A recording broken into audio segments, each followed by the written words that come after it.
Guarujá, vamos falar do Guarujá, vamos falar primeiro da Cracolândia, que a gente teve um especial semana passada. E uma das coisas que o pessoal tá falando é de ter câmera de reconhecimento facial, né? De você catalogar o pessoal, saber quem é procurado, quem não é. Boa. Qual é o problema? E uma coisa que eu não sabia é que tá surgindo Cracolândia em tudo quanto é cidade do interior. Tem mini Cracolândias pelo Brasil. Não, e eu aí achei que era uma coisa de capital só. Não, e aí os caras acham que o pessoal tá saindo daqui do centro e tá indo lá 400 km de São Paulo. Isso não é verdade. O que acontece é o seguinte. Enquanto essa postura de descriminalizar o uso da droga, tratar o bandido como um coitadinho, vítima da sociedade, enquanto isso for adotado no Brasil e nós não tivermos uma postura dura punindo o menor dos delitos para evitar que uma hora aconteça, isso pode ser uma realidade que vai proliferar em todo o Brasil. Essa é a decisão que a população tem que tomar e pressionar as autoridades do judiciário, do Ministério Público, das forças policiais. Podem ter certeza que as forças policiais estão junto com a população nessa.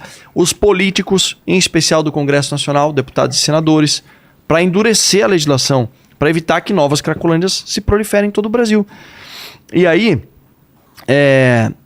a questão da Cracolândia, o que nós estamos fazendo? Primeiro tem que encarar a Cracolândia como ela é. É um problema de saúde pública antes de mais nada. E só vai resolver se houver um trabalho interagências. Segurança pública, saúde, assistência social. Da parte da segurança pública, a gente está colocando uma energia que nunca foi colocada. Você falou um ponto importante. De qualificar, saber quem são essas pessoas. O reconhecimento facial é importante? Vai nos ajudar muito? Vai. Banco de dados. Mas eu já estou fazendo isso sem reconhecimento facial. Como? Isso aqui é a primeira vez que está sendo falado em público, tá? Ninguém sabe disso, só o governador do estado de São Paulo, porque nós apresentamos na semana passada para ele. Que, aliás, posso falar? Tarcísio, seguinte. Você esteve aqui no meu programa e ele fez uma promessa pra gente que ele ganhasse a eleição, ele voltaria aqui. Será que se eu ligar ele atende aqui? Então, liga pra ele, vamos cobrar ele ao vivo. Ele falou isso, marcou com a gente, desmarcou, claro que devia ter... Não tô falando que ele inventou algum compromisso. Ele é o governador, ele tem pro compromisso. Mas, Tarcísio, tá devendo vir aqui, ele prometeu pra nós. Falou, inclusive, que esse seria o primeiro podcast que ele voltava. Exatamente. Já não cumpriu essa promessa. Mas eu confio... Depois fala com ele, hein? Pode deixar. Vou levar o recado pro governador, que tá trabalhando muito pela nossa população, e eu tenho orgulho imenso, tá? Eu não sou de ficar fazendo média com ninguém, mas... Como você conheceu, como se aproximou? Eu era deputado federal, aliás, eu sou deputado, eu te falei, né? Fui reeleito fui eleito em 2018, reeleito em 22. Por qual partido? Fui eleito a primeira vez pelo Progressistas, o PP. Aí eu migrei na janela para o Partido Liberal porque o Progressistas aqui em São Paulo, em 2022, decidiu apoiar o candidato, o então governador Rodrigo Garcia, e eu estava fazendo parte do núcleo ali da campanha do governador Tarcísio, do candidato Tarcísio. Eu falei, não dá para ficar num partido que está apoiando, com todo respeito ao PSDB, que massacrou a polícia por tantos anos. Eu fui na janela e tenho uma vinculação com o presidente Bolsonaro, tinha na época como vice-líder do governo. Eu falei, eu vou pro Partido Liberal, que vai ser base de apoio do governador Tarcísio. E não sabia se o Tarcísio ia sair pelo PL, pelos republicanos. E aí na janela eu migrei, né, filiei no PL e fui reeleito pelo Partido Liberal. Eu fui eleito com 119.034 votos e reeleito com 239.772. Fui o 10º mais votado, se eu não me engano, do estado de São Paulo, o 22º do Brasil, em número absoluto de votos. Como é esse vínculo com o governador? Ele era ministro da infraestrutura e eu era deputado federal, vice-líder do governo. Ele veio aqui como... Ele contou todo esse trabalho como ministro, né? Fantástico, os resultados apresentados. Atraiu investimento externo, promoveu um novo marco das ferrovias, marco da cabotagem. Um trabalho irreprochável aí do governador como gestor aí no Ministério da Infraestrutura. E eu cuidava de algumas pautas do Ministério da Infraestrutura na Câmara. Quando o ministro queria que algum projeto de lei fosse aprovado, essa é uma das funções do vice-líder, trabalhar nos bastidores, proporcionando um ambiente favorável para a aprovação dos projetos. E aí nós nos conhecemos, eu passei a admirar o trabalho dele, surgiu ali uma amizade, mas é mais profissional do que pessoal. E aí, em determinado momento, no começo de 2022, que era o ano da reeleição, eu fui um dos primeiros a chegar para o governador e falar, ô ministro, o senhor já pensou em... Pro ministro? Ministro Tarcísio. E você que deu toque? Não só eu, alguns amigos próximos perceberam ali. Que falei, era uma... Ministro, São Paulo vai ter uma lacuna, porque o Alckmin estava se juntando ali com... Enfim. o estado que ficou na mão do PSD muito tempo. O Alckmin saindo da jogada, candidato o governador que ia ser candidato à reeleição, a gente sabia que não ia subir nas pesquisas, porque não era tão conhecido. Existiria e aí o Haddad candidato aqui. A minha primeira preocupação como paulista é deixar o PT, que nunca ganhou aqui no estado, ganhar. E aí, o segundo ponto é ter alguém em condições de realmente vencer as eleições. E o ministro Tarcísio, na época, reunia as condições que eu entendo que o povo paulista gosta. Resultado, o cara que teve muito resultado como ministro, muita entrega.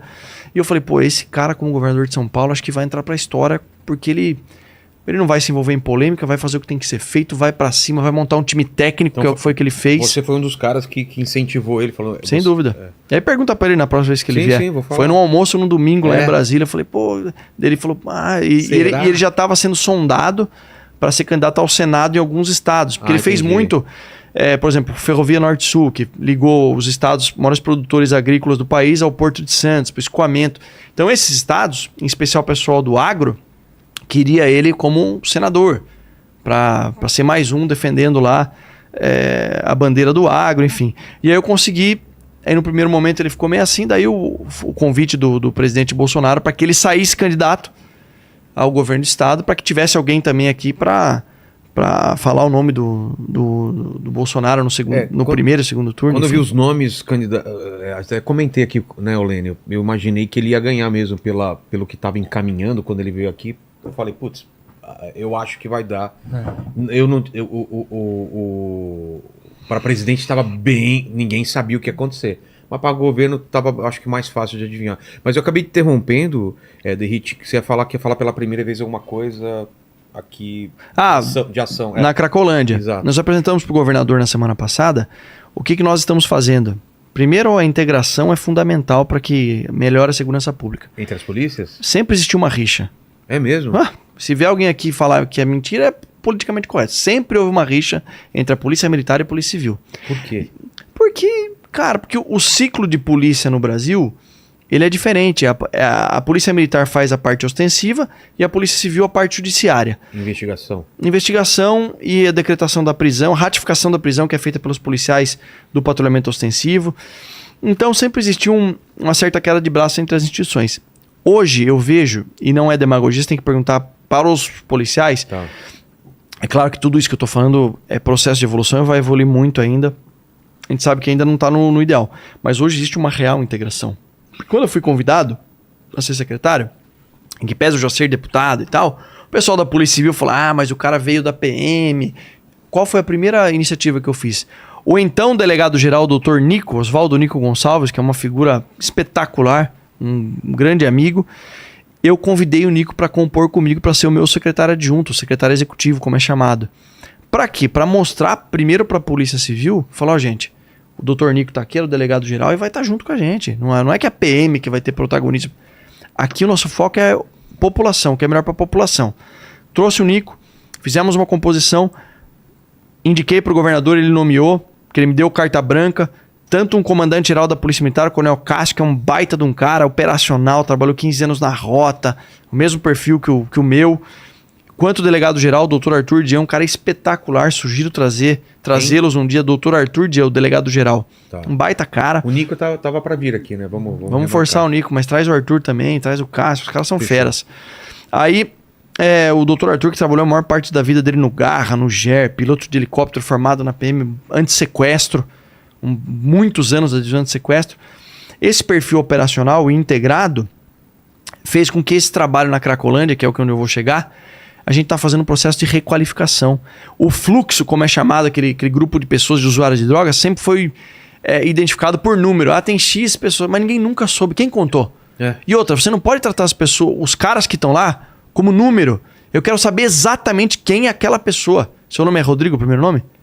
Rogério Vilela. Eu quero saber se esse cara que está aqui é o Rogério Vilela. Como eu vou saber? Qualificando. Nunca ninguém fez isso. E nós estamos num processo de requalificação. Hoje já tenho uma lista com 800 nomes, eu sei quem é.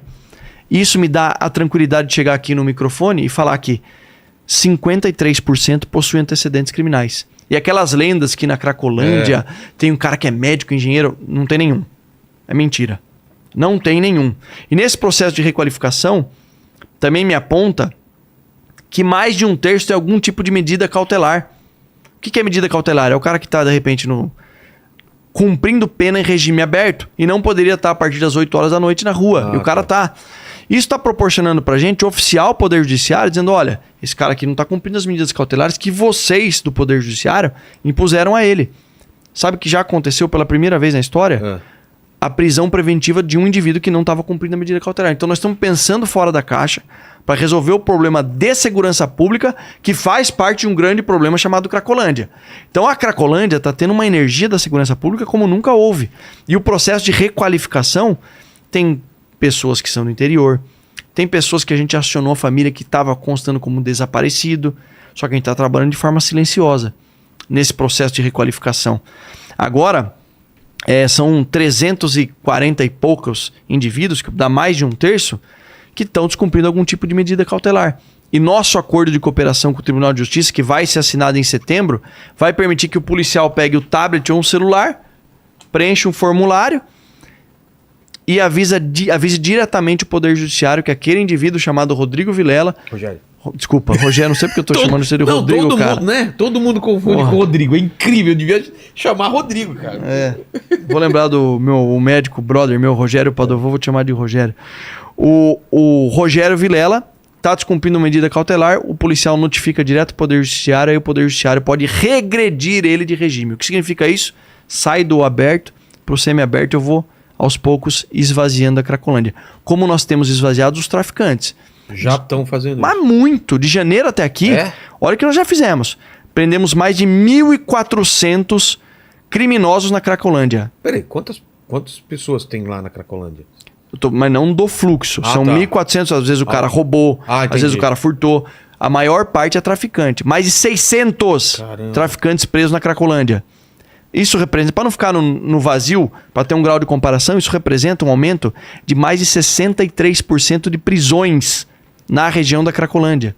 Se a gente falar de apreensão de droga, um aumento de 133% de número de drogas apreendidas. Ontem, nós apreendemos 450 quilos de cocaína pura que iria para a Cracolândia.